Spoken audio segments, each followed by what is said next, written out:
எதனால இயேசு கசப்பை ஏற்றுக்கொண்டாரு, நமக்கு சமாதானத்தை கொடுத்தார் என்றாங்க. அழகா சொல்லப்படுது பாருங்க.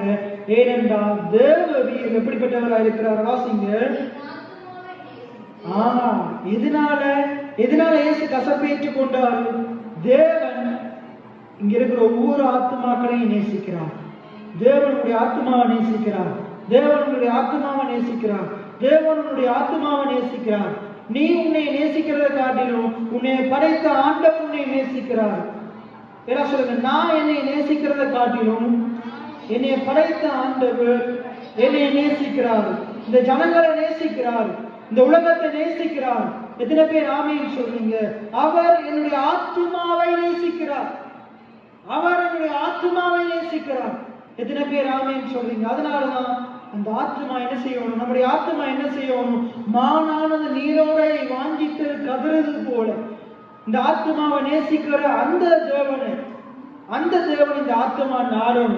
இந்த ஆத்மா தேடணும். அவருடைய வார்த்தையை நோக்கி ஓடி வரணும். அந்த ஆத்மா அவருடைய வார்த்தையினால நிரப்பப்படணும். ஏனென்றால் இந்த ஆத்மாவை கர்த்தர் நேசிக்கிறார். என் ஆத்மாவை கர்த்தரை சோஸ்தரி. ஏன் சோஸ்தரிக்கணும்? இந்த ஆத்மாவை கர்த்தர் நேசிக்கிறார். உங்களுடைய கணவன் நேசிக்கிறத காட்டிலும் உங்களுடைய கர்த்தர் உங்களுடைய ஆத்மாவை நேசிக்கிறார். மனைவி நேசிக்கிறத காட்டிலும் ஆத்மாவை கர்த்தர் நேசிக்கிறார்.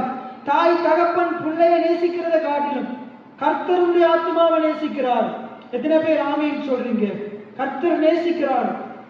பிள்ளைகள் பெற்றோரை நேசிக்கிறத காட்டிலும் கர்த்தர் நேசிக்கிறார். இந்த உலகத்தில் இருக்கிற எந்த மனிதனுடைய ஆத்மாவை நேசிக்கிறத காட்டிலும் கர்த்தர் நேசிக்கிறார். கர்த்தர் நேசிக்கிறார். அழகா சொல்றது, தேவரீரோ என் ஆத்மாவை நேசித்து.